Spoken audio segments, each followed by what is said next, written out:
Hey guys, it's Jessica with Stache Studio, and we're so excited that you want to play with clay today. There's a little bit of information that we need to share with you in order to ensure that you have a successful project from start to finish, so make sure to listen closely to our tips and tricks. Scoring and slipping, how thick and thin your pieces are, and finishing your piece when you get finished are three things to keep in mind throughout the process. And if you do a good job doing these things, then even the most beginning person working with clay can have a successful project. So as you can see, I've made a very quick crude mushroom here. So this is essentially using the coil method, kind of pinching this into a hot dog shape that's a little fatter on the bottom, and then a pinch pot that we're going to turn over for the mushroom cap. So this is a good example of showing you kind of thicknesses and thick and thin of clay. A good rule of thumb that you're always going to have with you is your pinky finger. You don't want your clay to be much thinner than the width of your pinky here, or much thicker than that, because there's lots of moisture in this clay right now, and before it goes in the kiln it has to completely dry of this moisture so that we won't have any mini explosions in the kiln there. So keeping that in mind, a good rule of thumb is kind of always using that pinky finger to keep the thickness, how thick you want your clay to be. Now that being said, when you're making like a coffee mug rim or anything like that, you don't want to put anything too thin like in your mouth. It just won't really feel good to drink out of a very crispy thin edge. So there is too thin as well. So that's why using, again, your pinky finger can be a good rule. So this would be too thin, and having something like this very super thin and then the moving to somewhere kind of thick, that can cause its own issues with drying and flaking and falling off, just not being very strong there. So the goal for any clay project should be kind of an overall similar thickness throughout the whole piece, or a very gradual change from thick to thin. So let's say you are working with something and it's kind of a little too thick. This is thicker than two pinkies put together. So it might be, if you want to be on the extra safe side, if anything's ever a little thick, then just take your pinky and kind of stick your finger in it and create a hole there. You still get the structurally sound nature of a wide bottom, but this way, you've got more surface area in here and it can dry more evenly. So again, this brought that back down to our pinky as our rule of thumb. The edge there is about as wide as my pinky, and you still get the overall appearance that we had before. So now on to slipping and scoring.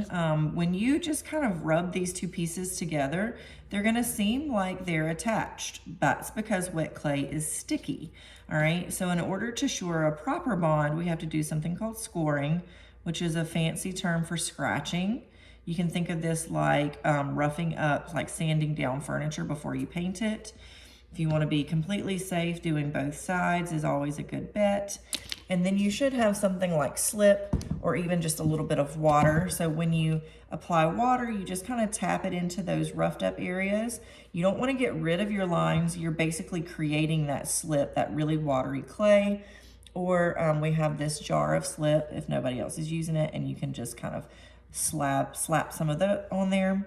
The most important part about this though is kind of wiggling these lines together, okay? So what that's doing is you've created lines on both pieces. Imagine my fingers are the lines that we've created on both pieces. And if you just kind of push them together, they might have a chance of staying, but there's still some wiggle room, okay? If you wiggle those pieces together, you're gonna create the strongest bond possible between those two pieces.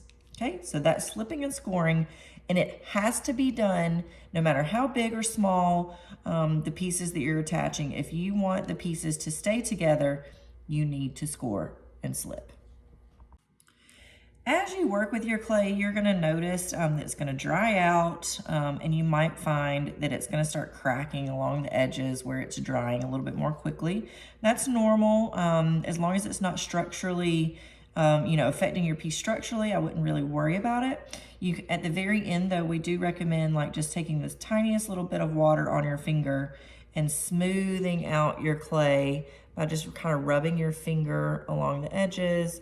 And as smooth as you leave it, that's how it's gonna look. If you leave it very rough and textured and kind of got all these clay boogers on there, then that's how it's gonna be after it's fired, and then it's permanent. There's no like, helping that. So if you take your finger and just spend, 30 seconds kind of smoothing things out before you leave right as you get done, it's gonna make for a more finished looking product, okay?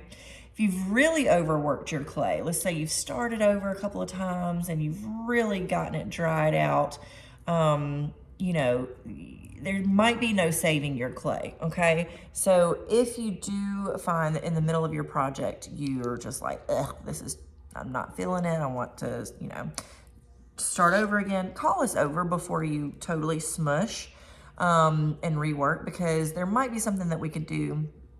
And we also might need to re-prep your clay. So just a little bit about the entire process so you know what to expect after you finish up today. So you're working with wet clay, and as I said earlier, we have to let it completely dry before we can put it in the kiln. We will fire it. That's a bisque firing. After we fire it, then it becomes hard and ready for glaze. You'll come back, we'll notify you that it's ready to be glazed. You'll come back, we'll show you how to use our glaze lines, give you some advice on what to do, and then we have to put it back in our kiln, fire it again, and then finally, it'll be ready for you to take home. So we're so excited that you're playing with clay today. Please don't hesitate to ask any of our staff members if you need any help or advice, and we hope you have fun playing with clay.